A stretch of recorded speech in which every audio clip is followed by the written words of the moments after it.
नमस्कार. शेतकरी हवामान अंदाज या युट्यूब चॅनल मध्ये मराठवाड्याच्या सर्व शेतकऱ्यांचे स्वागत करीत आहे. तर शेतकरी मित्र, आजचा हवामान अंदाज आपल्याला सांगणार आहे. तर आपण पूर्ण हवामान अंदाज पूर्ण पहा, कारण शेतकरी मित्र हा हवामान अंदाज आपल्यासाठी खूप उपयुक्त आहे. कारण महाराष्ट्रात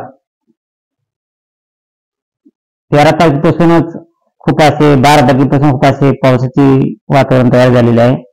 परंतु 15 ते 22 या दरम्यान मराठवाडा विदर्भ या ठिकाणी खूप असे जोरदार पावसाचे वातावरण आहे आणि मध्य महाराष्ट्रात याचा पावसाचा जोर जास्त राहणार आहे. तसेच शेतकरी मित्र, 22 तारखेला 22 मे ते 29 मेच्या दरम्यान देखील हा पाऊस अंदमान निकोबार बेटावर चांगला पावसाचा जोर राहणार आहे.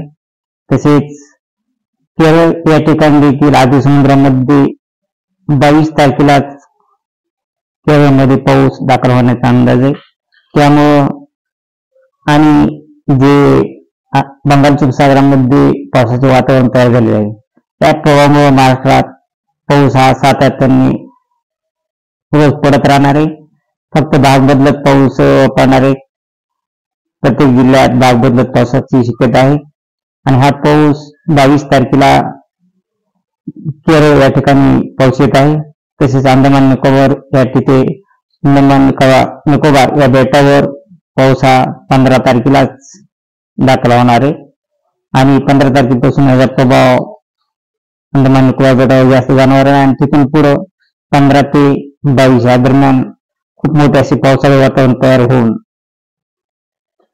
हा पाऊस केरळमध्ये 22 तारखेला येणार आहे आणि 22 तारखेला येऊन याची व्याप्ती महाराष्ट्रात जास्त होणार आहे आणि 22 ते 5 जून दरम्यान खूप असा पाऊस होणार आहे महाराष्ट्रामध्ये आणि आपल्याला हा पेरणीयोग्य पाऊस राहण्याची शक्यता आहे. तसेच शेतकरी मित्र, त्यासाठी आपल्या शेतातील कामे करण्यासाठी पाऊस हा आपल्याला वेळ कमी देण्याची शक्यता आहे.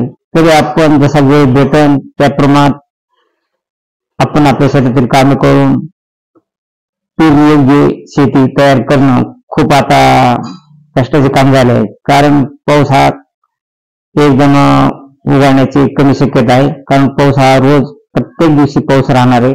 परंतु काही जिल्ह्यात भाग बदलत पाऊस राहणार आहे, काही ठिकाणी जास्त पडणार तर काही ठिकाणी कमी.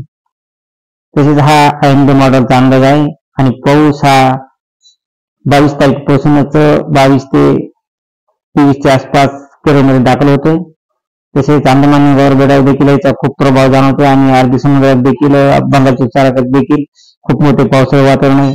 या दोन्ही समुद्रामध्ये खूप मोठे पावसाचे वातावरण असल्यामुळं महाराष्ट्रात याचा खूप परिणाम जाणवणार आहे आणि महाराष्ट्रात कंटिन्यू पाऊस राहणार आहे. यावर्षी महाराष्ट्रात 105% इतका पाऊस राहण्याची शक्यता आहे. तर शेतकरी मित्र, हा पाऊस 15 मे ते 22 मेच्या दरम्यान मराठवाडा, मध्य महाराष्ट्र या ठिकाणी पावसाचे प्रमाण जास्त राहणार आहे आणि विदर्भात पावसाचे प्रमाण 22 मे पर्यंत थोडे कमी राहण्याचा अंदाज आहे. पाऊस आहे पण कमी राहण्याचा अंदाज आहे. परंतु मराठवाडा आणि मध्य महाराष्ट्र, कोकण या भागामध्ये पावसाचे प्रमाण जास्त राहणार आहे 15 ते 22 मेच्या दरम्यान.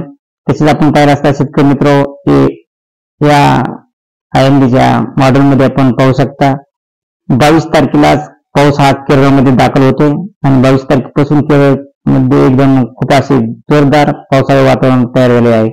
तसेच हेच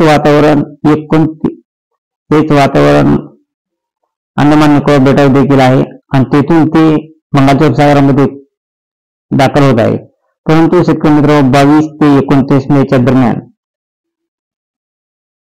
मध्य महाराष्ट्रात पावसाचे प्रमाण जास्त राहणार आहे. तसेच कोकणमध्ये पावसाचे प्रमाण जास्त राहणार आहे आणि मराठवाड्यात देखील पावसाचे प्रमाण चांगले राहणार आहे.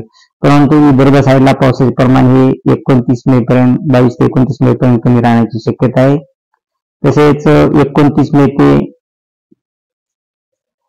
5 जून या दरम्यान जरा मध्य महाराष्ट्रात आणि कोकणात पावसाचे प्रमाण आहे आणि विदर्भ आणि मराठवाड्यात 29 ते 5 जून या दरम्यान पाऊस हा कमी होण्याची शक्यता आहे. परंतु 29 तारखेपर्यंत पाऊस हा राहणार आहे आणि भरपूर पाऊस पडणार आहे 29 तारखेपर्यंत.